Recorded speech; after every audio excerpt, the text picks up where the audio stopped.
مدینہ منورہ کے ایک بہت بڑے محدث تھے میرے استاد، ہم لوگوں نے 2-3 سال ان سے پڑھا، شیخ حماد ابن محمد الانصاری،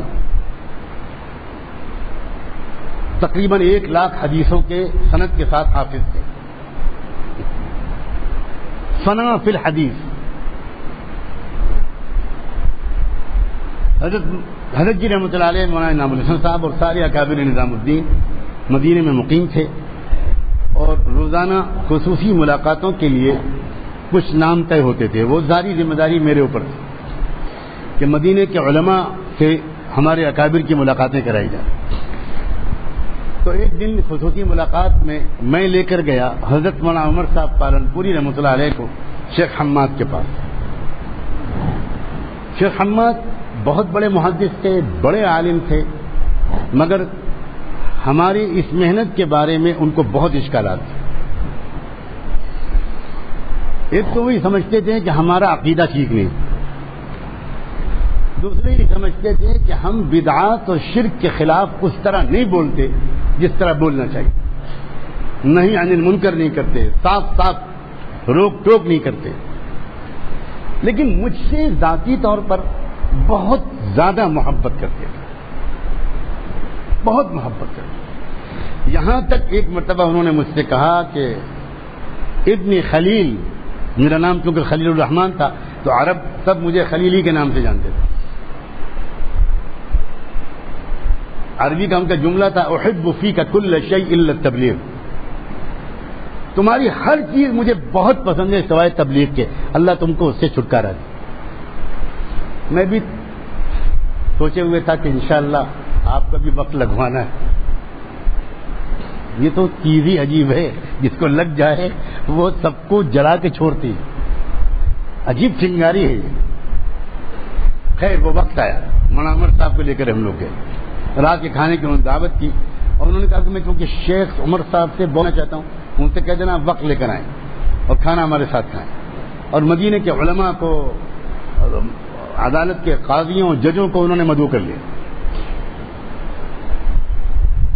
اور وہاں کھانے وانے سے فارغ ہونے کے بعد مجلس جمی،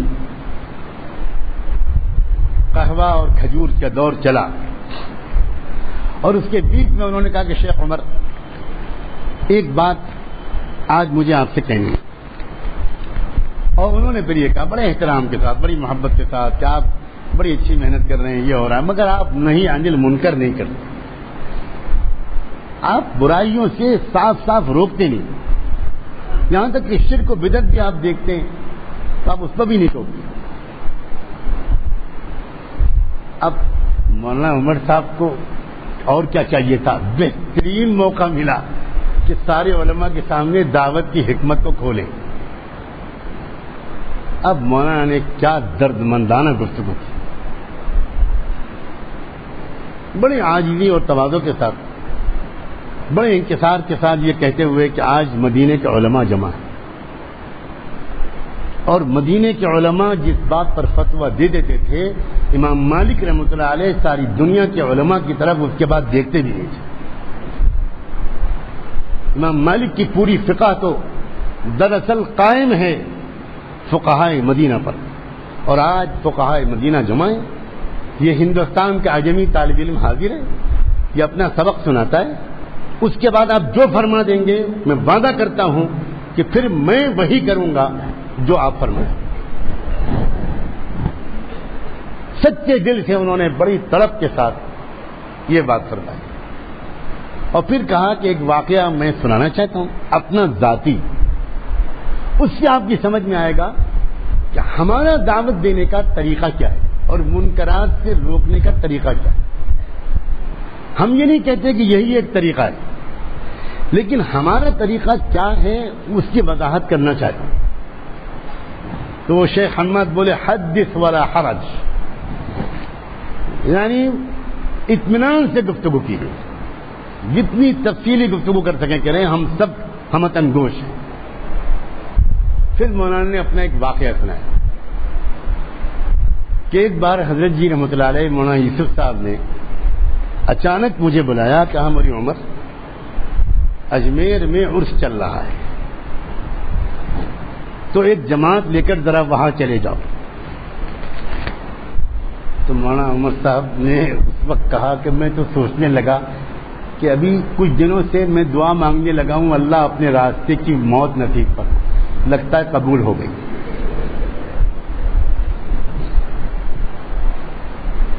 کوئی قبولیت کی گھڑی تھی اور میرا ٹکٹ تو کٹ گیا۔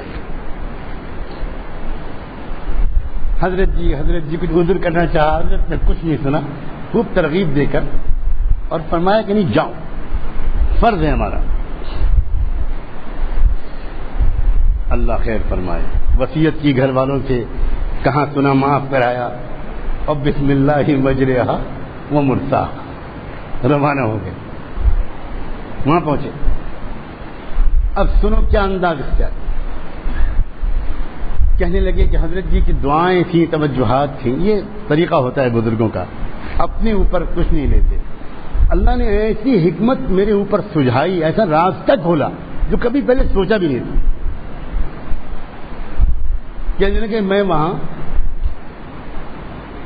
صحن میں جہاں مزار ہے حضرت خواجہ معین الدین چشتی رحمۃ اللہ علیہ کا، اس کے باہر صحن میں ایک کونے میں رومال ڈال کے اپنا چہرہ ڈھک کے اور بیٹھ گیا، اور میں اللہ کی طرف متوجہ ہو گیا، روتے روتے میرا برا حال، دعائیں کر رہا ہوں، اللہ بھیج دیا حضرت جی نے، میں کیا کروں، کیسے کروں یا اللہ، کس طرح یہاں پر بات شروع کروں، کیسے بات کروں، کیا ہوگا یہاں۔ خوب اللہ سے خوب مانگا، اللہ تعالیٰ نے ایک حکمت دل میں سجھائی۔ کہنے لگے میں ایک دم سے میں نے اپنا رومال ہٹایا اور اٹھا، اور روتے روتے میری آنکھیں لال ہو چکی تھی، اور میں نے زور سے نعرہ لگایا، جو خواجہ کی ولایت کا قائل ہو آگے آ جائے، جو خواجہ کی ولایت کا قائل ہو آگے آ جائے، جو خواجہ کی ولایت کا قائل نہ ہو باہر نکل جائے۔ سب لوگ سمجھے کچھ بہت بڑا پیر ہے، اس مرتبہ کا آنا وصول، اللہ جی نے بغداد شریف سے آیا ہے کہ کہاں سے آیا ہے، یہ کوئی بہت بڑا پیر ہے۔ اور پھر میں بیٹھ گیا نعرہ لگا کے، اور پھر تھوڑی دیر کے بعد پھر اسی طرح میں نے نعرے لگائے، اور میں نے جب دوبارہ دیکھا تو پتہ چلا 50-60 لوگ بیٹھے اور باقی لوگ کھڑے، بھیڑ لگی۔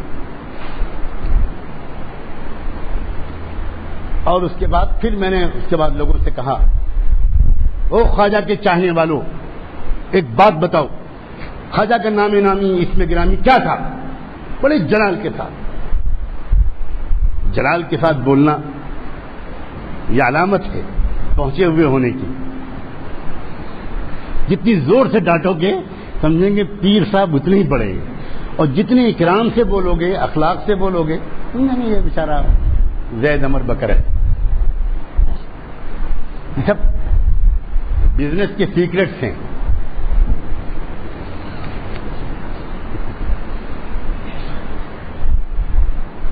خوب ڈانٹ کے کہا، جو خواجہ کی ولایت کے قائل نہ ہو مردود نکل جائے گا۔ اور لوگوں کا پکا عقیدہ ہو گیا کہ یہ ہے کوئی، آج ملا ہے، 7 سال سے آ رہے ہیں، آج ملا ہے۔ سب رونے لگے، ان کو عجیب حال ہو گیا۔ نام بتاؤ خواجہ، کسی کو نہیں معلوم، زیادہ سے زیادہ غریب نواز، تو یہ نام تو نہیں تھا۔ نام کیا ہے؟ تم کو بھی نہیں معلوم، تم کو بھی نہیں معلوم، تم کو لا حول ولا قوت الا باللہ، تم کیسے خواجہ کے چاہنے والے ہو؟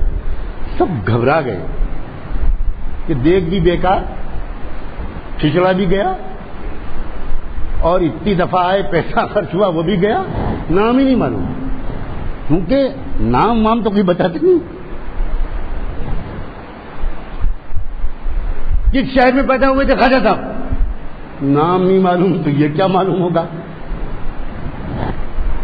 اچھا کس ملک میں پیدا ہوئے تھے؟ یہ بھی نہیں معلوم۔ یہاں کیوں آئے تھے؟ یہ بھی نہیں معلوم۔ اب کہنے میں نے بس کس کے ڈانٹا،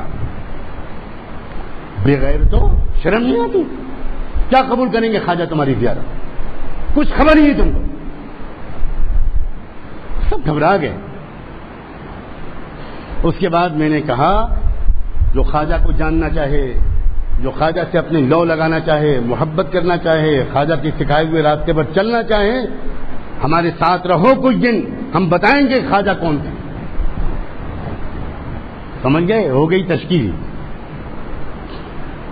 نہ نام تبلیغ کا آیا، نہ دعوت کا آیا، نہ تے نہ دال، نہ گشت کی گاف، کچھ نہیں. اب تیار ہوں گا، ہاں ہم بھی چلیں گے، ہم بھی چلیں گے، ہم بھی رہیں گے، بتائیے صاحب. اور ایک 8 10 15 آدمی تیار ہو. تو انہوں نے کہا بھائی یہاں تو ہے بہت بھیڑ، ہر وقت آ رہے ہیں، سکون سے بات ہی نہیں کر پائیں گے، اب کوئی اور مسجد بتاؤ چلے وہاں. ان کا ہم لے چلتے ہیں، آپ چلیے وہاں. اب تھوڑی دور پر ایک مسجد تھی، وہاں پہنچ گئی جماعت. کسی کو پتہ نہیں یہ تبلیغی جماعت والے سب باہر تھے. اب وہاں ہم نے نہ فضائل کی کتاب کھولی، نہ گشت کا گاف بولا. یہ علماء سے سنا رہے کارگزاری مناور تھا. ہم نے وہاں پر خواجہ کی تاریخ اور سوانح سنانی شروع کی، بیان کرنا شروع کیا. معین الدین نام تھا، سجستان کے رہنے والے تھے، افغانستان کے علاقے کے تھے. ان کے والد کا یہ نام تھا، ان کے دادا کا یہ نام تھا، ان کے شیخ کا استاد کا یہ نام تھا، ان کے شیخ کا یہ نام تھا. ان کو اس طرح حکم دیا گیا کہ سرزمین ہندوستان میں جا کر توحید پھیلاؤ، اللہ کے بندوں کو دعوت دو کلمے کی. وہ اس حکم پر آئے اور پھر یہ قربانیاں دیں، پھر یہ قربانیاں دیں. پھر پرتھوی راج چوہان، اس نے اس طرح ستانے کی کوشش کی، اس طرح توہین کی، اس طرح کیا. پورا واقعہ ان کی جو صحیح تاریخ تھی وہ سنائی، اور سناتے رہے اور کہنے لگے میں نے کئی دن تک تو پہلا نمبر ہی بیان کیا. سمجھ گئے ہوں گے آپ کہ خواجہ نے یہ سکھایا، لا الہ الا اللہ سکھایا، اس ملک میں کلمہ انہوں نے پھیلایا، محمد الرسول اللہ انہوں نے سکھایا. یہ خواجہ کے ذریعے سے اس ملک کے اندر یہ کلمہ آیا. اور اس کے بعد میں نے دوسرے تیسرے دن چوتھے دن پھر میں نے خواجہ نے اس ملک میں نماز سکھائی. خواجہ نے نماز پھیلائی، پھر نماز کے فضائل، نماز کے مسائل، نماز کا طریقہ، نماز کے مسائل، نماز پر ملنے والا اجر، نماز کیسے پڑھی جائے، خوب جم کر. خواجہ اس طرح نماز پڑھتے تھے، پڑھو نماز. اب سب اچھی سے اچھی نماز پڑھنے لگے. اب میں سوچنے لگا اللہ کب تک یہ راز چھپا رہے گا. یہاں تک کہ میں نے پورے 40 دن ان کے گزروا دیے 6 نمبر سکھانے میں، اور یہی بتا کر کہ خواجہ نے یہ سکھایا، خواجہ نے یہ سکھایا، خواجہ نے یہ سکھایا، خواجہ نے یہ سکھایا. اس کے بعد 40 دن کے بعد میں سوچنے لگا کہ ابھی کچھ دن اور زندہ رہنا ہے. اب یہ امانت لے جا کے حضرت جی کو واپس کرو. واپس آئی جماعت. نظام الدین مرکز میں سیدھے نہیں گئے، درگاہ کے پاس کہیں ٹھہرے اور پھر جا کر حضرت کے پاس کہا کہ حضرت یہ سب کارگزاری سنائی اور کہا اتنا ہو گیا، اللہ کا بہت کرم. لیکن ابھی ان کو اور آگے کچھ نہیں پتا ہوگا تو پھر کیا ہوگا یہ مجھے نہیں پتا، لیکن ابھی ان کو کچھ نہیں پتا. لیکن نماز اچھی ہو گئی، وضو اچھا کرنے لگے، رونے لگے، اخلاق سیکھنے لگے، کایا پلٹ ہو گئی ان کی.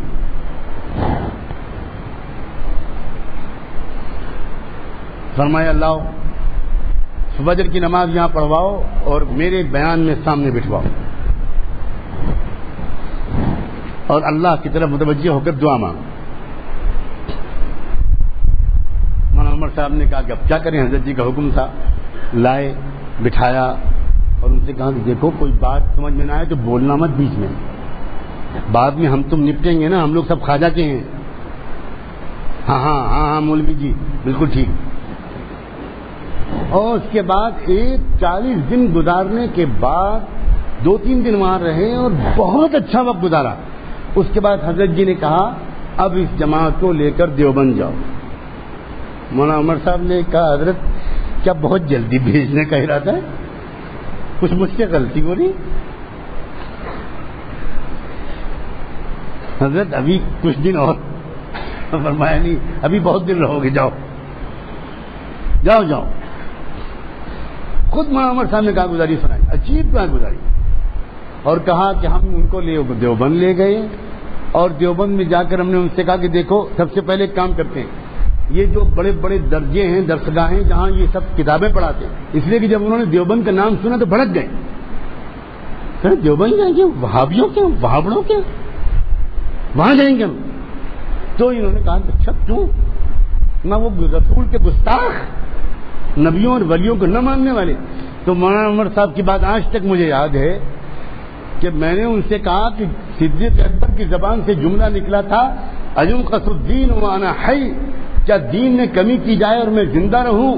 لوگوں، اللہ کے رسول نبیوں اور ولیوں کی شان میں گستاخی کرنے والے دنیا میں زندہ رہیں، دنیا میں گستاخیاں کرتے رہے، ہم لوگ زندہ رہیں، کرو، یا ہم زندہ رہیں گے یا وہ زندہ رہیں۔ آپ بڑے خوش، ہاں یہ ٹھیک، لاٹھیاں لی، وہ بڑی بڑی لاٹھیاں لے کر دیوبند گئے، اور وہاں انہوں نے کہا کہ ہر درجے میں چلنا ہے اور چپکے سے چلنا ہے، پیچھے بیٹھ کے سبق سننا ہے، اور اگر کوئی گستاخی کا کلمہ زبان سے نکلے تم مت بولنا، میں تمام کر دوں گا۔ ہاں مولوی جی ڈرنا مت، نبی کے ناموس پہ قربان۔ اب جس درجے میں جا رہے ہیں، عشق رسول کا عجب نظارہ دیکھنے میں آ رہا، اس زمانے کا دارالعلوم۔ میرے خود بخاری کے استاد حضرت مولانا فخر الدین صاحب رحمۃ اللہ علیہ، شیخ الحدیث، اس زمانے میں وہی تھے شیخ الحدیث غالباً۔ کیا منظر تھا حضرت مولانا فخر الدین صاحب کے عشق رسول کا، جس نے واقعی وہ منظر نہیں دیکھا اس کو کیسے یقین دلائیں؟ 70-80 سال کی عمر ہو چکی تھی، آخری ذوق تھا، بیماری مرض وفات کی شروع ہو چکی تھی، انتہائی کمزور اور نحیف تھے، سلام کا جواب دینا مشکل تھا، ویل چیئر پر لائے جاتے تھے، آواز ایسی نکلتی تھی کہ کان بعض وقت ہونٹ پر رکھنے پڑتے تھے، مگر اللہ اکبر، جس وقت ان کے شاگرد اور ان کے خادم ویل چیئر سے اٹھا کر ان کو گود میں اٹھا کر سہارا دے کر جب بخاری شریف پڑھانے کے لیے مسند درس پر بٹھا دیتے تھے تو پھر ایسا نظر آتا تھا کہ 40 سال کا مضبوط توانا انسان اب بیٹھا ہے سامنے، 2.5-3 گھنٹے لگاتار بخاری شریف کا درس دیتے تھے، کہیں نظر نہیں آتا تھا کہ ان کے اندر کوئی ذوق، اور جیسے ہی درس پورا ہوتا تھا اور وہ آخر دعوانا ان الحمد للہ رب العالمین والصلاۃ والسلام علی نبیہ الامین وعلی اصحابہ الغر المیامین، آخری جب یہ خطبہ پڑھتے تھے اسی وقت ان کے اندر سے روحانی طاقت واپس لے لی جاتی۔ اس کے بعد اب اگر ہم سلام کرتے تھے تو ان کا جواب سنائی نہیں پڑتا، یہ میں نے خود مہینوں اپنی آنکھوں سے دیکھا۔ تو جب وہ ایسے اساتذہ کے درس میں شریک ہوئے، ایک درس پھر دوسرا درس پھر تیسرا درس، تو اب ان کے عقل نے کام کرنا شروع کیا۔ انہوں نے مولانا عمر صاحب نے سنایا کہ مجھے گھیرا اور کہا کہ بھائی مولوی جی اب چھپاؤ مت، اب ہم سے سچ بتاؤ، ہماری سمجھ میں نہیں آ رہا ہے، ہمیں کیا بتایا گیا تھا کہ دیوبند میں کیا ہوتا ہے، اور یہ کیا دیوبند ہے بھائی؟ یہاں کے اساتذہ چھوڑو، یہاں کے جو گیٹ کیپر ہیں اور جو باورچی روٹی پکاتا ہے وہ بھی تہجد پڑھتا ہے، 10 ہزار مرتبہ درود شریف پڑھتے ہیں یہ لوگ 24 گھنٹے۔ یہ کیا لوگ ہیں بھائی، ہمیں کیا بتایا گیا؟ تو مولانا عمر صاحب نے سنایا کہ میں نے ان سے الٹا کہا کبھی جلدی مت کرو، اور جو 2-3 بڑے بڑے باقی ہیں ان کے پاس بھی چلتے ہیں، پھر بات کریں گے۔ جب سب بات ہو گئی اور تب میں نے ان سے کہا کہ دیکھو بھائی اب صاف سن لو، اللہ جانے تم لوگوں کو کیا بتایا گیا، ہم نہیں جانتے، کن کے بارے میں بتایا گیا ہم نہیں جانتے، یہی مسلک دیوبند ہے، یہی دیوبند ہے، یہی دیوبندیت ہے، اور ہم سب یہیں کے پڑھے ہوئے ہیں، یہیں کے پلے ہوئے ہیں، اب بھائی تمہارا جو جی چاہے وہ کرو۔ اب بات صاف ہو گئی۔ تب مولانا عمر صاحب نے ان سے کہا کہ جواب ان کا حضرت کیا تھا، شیخ حماد اور دیگر علماء مدینہ، ان کا جواب کیا تھا؟ ان کا جواب یہ تھا کہ بس جی بہت ہو گیا، اب ہم کو چھٹی دو ان تمام کو جنہوں نے ہم کو جا کر یہ سب بتایا تھا، انہی لاٹھیوں سے ہم کو ٹھیک کریں گے. گمراہ کر کے چھوڑ دیا ہم کو، جیسے اچھے اچھے لوگوں سے ہمارا رشتہ توڑ دیا. ہمیں کیا گمراہی میں مبتلا رکھا، ہم سے کماتے کھاتے رہے اور ہمیں کچھ نہیں بتایا. تب میں نے ان سے کہا کہ بھائی دیکھو، لاٹھیاں لے کر جاؤ گے، ان کو مارو گے. آپ بتاؤ، اگر لاٹھیاں لے کر ہم نے تم کو مارا ہوتا تو آج تمہارا یہ حال ہوتا؟ نہیں بھائی، یہ راستہ اصلاح کا نہیں ہے. جس طرح صبر سے، محبت سے، احتیاط سے، حکمت سے ہم نے تم کو حق بتانے کی کوشش کی ہے اور منکر سے روکنے کی کوشش کی ہے، بھائی تم بھی اب اسی طریقے پر اپنے اپنے ساتھیوں کو، گاؤں والوں کو اسی طریقے پر تم اس منکر سے روکو. میں یہ سنانا چاہ رہا تھا کہ جب یہ پورا واقعہ ان علماء مدینہ نے سنا اور یہ مولانا نے کہا کہ دیکھیں، منکر کے روکنے کی ایک تدبیر ہم یہ اختیار کرتے ہیں. آپ حضرات بڑے لوگ ہیں، آپ کا فتویٰ، آپ کا سکہ پورے عالم میں چلتا ہے. آپ اپنے طریقے پر منکرات سے امت کو روکیں، آپ ہرگز ہرگز ہمارے طریقے کی نقل نہ کریں. لیکن ہمارا طریقہ یہ ہے، اب آپ بتا دیں کہ یہ جائز نہ ہو تو ہم چھوڑ دیں. اللہ اکبر. علماء کتنے مخلص ہوتے ہیں. شیخ حماد زار و قطار رونے لگے، زار و قطار رونے لگے، کہنے لگے آج حق واضح ہو گیا. اور خلیل اگلی بار جب جماعت طلبہ کی نکلے تو 3 دن کے لیے تو میں نہیں نکل پاؤں گا، 24 گھنٹے کے لیے مجھے لے کر جانا، میں خود نکلوں گا جماعت. سمجھ میں آ گئی بات؟